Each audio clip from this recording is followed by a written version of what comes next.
Всем здравствуйте! Вы на моем рукодельном канале, с вами Любовь.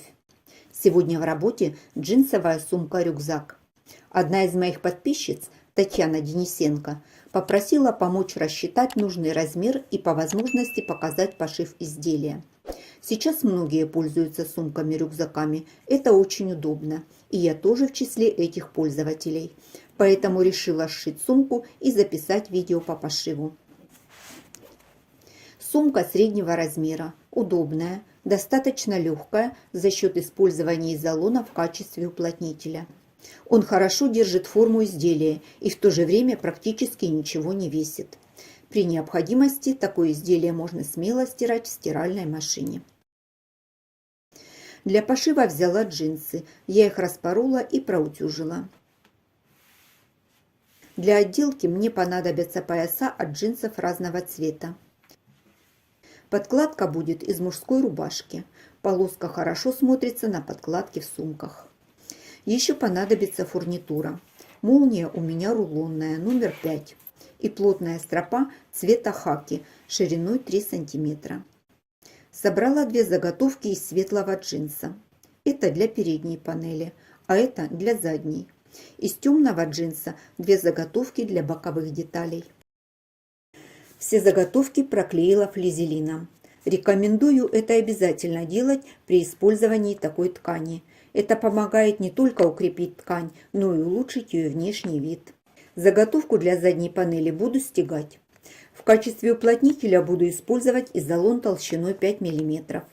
Купить его можно в строительном магазине. Он недорогой, но хорошо держит форму изделия. Изолон не скользит под лапкой, поэтому закрою его подкладочной тканью. Для боковой заготовки собрала такие же сэндвичи.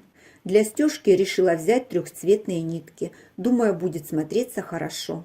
Заготовку стягала шагающей лапкой и использовала двойную иглу. Простой квадрат 2 на 2 см, а смотрится здорово.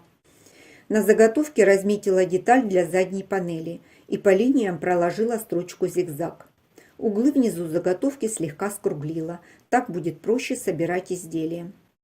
На заготовках для ботана низ простегала квадратом, а верх просто линиями. Разметила заготовку для боковых деталей и по контуру проложила строчку зигзаг.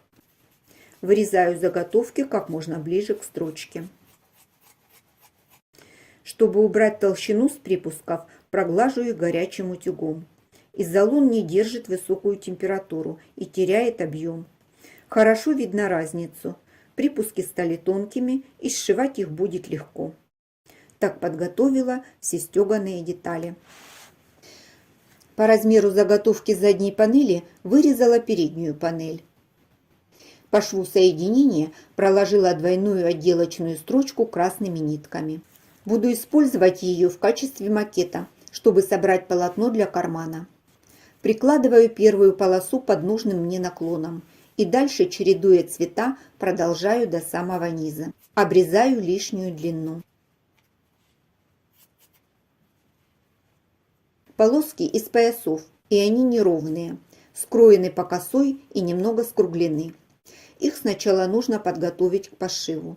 Как я это делаю, можно посмотреть в моем видео. Повторять не буду, чтобы не затягивать время. Ссылку оставлю вверху в правом углу.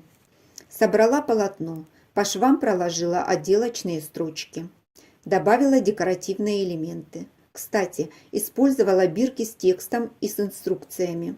На первый взгляд это ненужная вещь, а в декоре смотрится стильно. Чтобы закрыть обратную сторону, возьму кусок ткани. Между ними вшиваю молнию. Прикладываю ее лицом к лицу, длину пока не обрезаю. Сдвину бегунок на край, так удобнее будет работать. Сверху кладу подкладку лицом вниз. Прокладываю строчку. Молнию вшила, по лицевой стороне проложила отделочную строчку.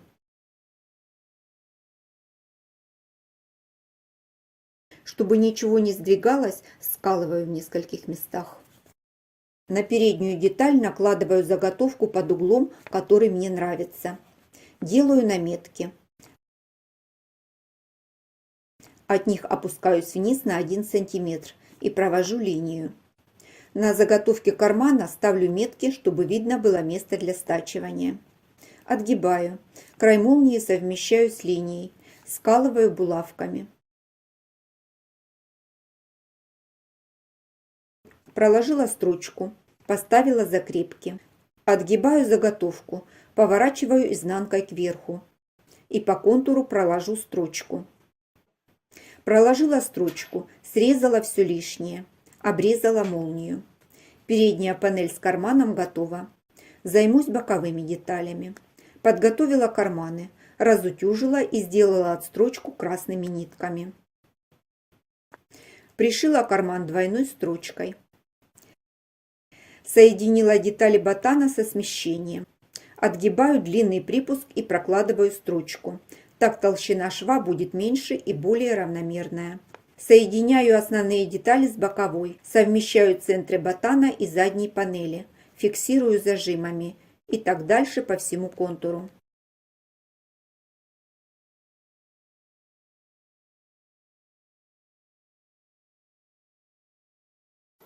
Соединила все детали. В районе скруглений на боковой панели сделаю небольшие надрезы. Так детали не будет стягивать при стачивании, швы будут ровными и аккуратными. Прокладываю строчку со стороны основных деталей. Буду использовать лапку для вшивания молнии. Из джинса вырезала квадраты 10 на 10 см, проклеила флизелином и заутюжила пополам по диагонали. Кусочек стропы вставляю в рамку, складываю вот таким образом. Прикладываю к середине заготовки. Складываю, прокладываю строчку. Должна получиться вот такая деталь. Это держалки для лямок. Делать их нужно в зеркальном отражении. При стачивании основных деталей забыла их вставить. Придется распороть часть шва и вставить держалки. Исправила свою оплошность. Вшивала держалки от конца скругления. Для надежности проложила 2 строчки. С лицевой стороны должно выглядеть вот так. Рамки смотрят к центру детали. Для ручек взяла стропу длиной 45 см, соединила с джинсовой тканью. Проложила отделочную строчку красной нитью. С лицевой стороны по краям сделала перекат. Получился кант. Это лямки для рюкзака, они также из стропы. С обратной стороны использовала пояса от джинсов. Такая же отделочная строчка. Длина лямок 60 см. Намечаю центр детали и в каждую сторону откладываю по 6 см. Ставлю наметки. Беру ручку. Вот это у меня лицевая сторона. Поворачиваю ее вниз и прикладываю к наметкам. Оставляю припуск 2 см. На задней панели делаю такую же разметку. Прикалываю ручку. Между ними вставляю лямки лицевой стороной кверху. Для прочности закрепила зигзагом. Лямки пришила под наклоном. Вырезала обтачку из темного джинса. Проклеила флизелином. Выворачиваю изнанкой наружу. Одеваю на заготовку. Совмещаю срезы и фиксирую зажимами. Прокладываю строчку. Соединила обтачку с основной деталью. Припуски отогнула на сторону основной детали. По лицевой стороне проложила отделочную строчку. Припуски на ручках и лямках закрепила к основной детали параллельными прямыми строчками. Нитки подобрала в цвет ткани, чтобы швы были менее заметны. Сделала влажно-тепловую обработку. На передней панели нет изолона, поэтому прогладила с паром с этой стороны. На задней панели хорошо выправила швы и прошла просто паром. Утюжить нельзя. Подкладка собирается так же, как основная деталь. В боковом шве оставила отверстие для выворачивания. Не забудьте проклеить место для швов крепления карманов. Как сшить красивую и качественную подкладку, можно подробно посмотреть в видео. Специально записала для новичков. Ссылку оставлю вверху. Отрезала молнию длиной 60 см. Края обработала джинсовой тканью. Одела 2 бегунка и пришила к ним держалки. На сумке нахожу середину. 43 см делю пополам. Ставлю наметку. С каждой стороны отмеряю по 5 см. Расстегиваю молнию и одеваю ее на сумку, как показано на видео. Лицевая сторона молнии остается кверху. Беру край молнии без зубчиков, поворачиваю, совмещаю середины и фиксирую зажимами.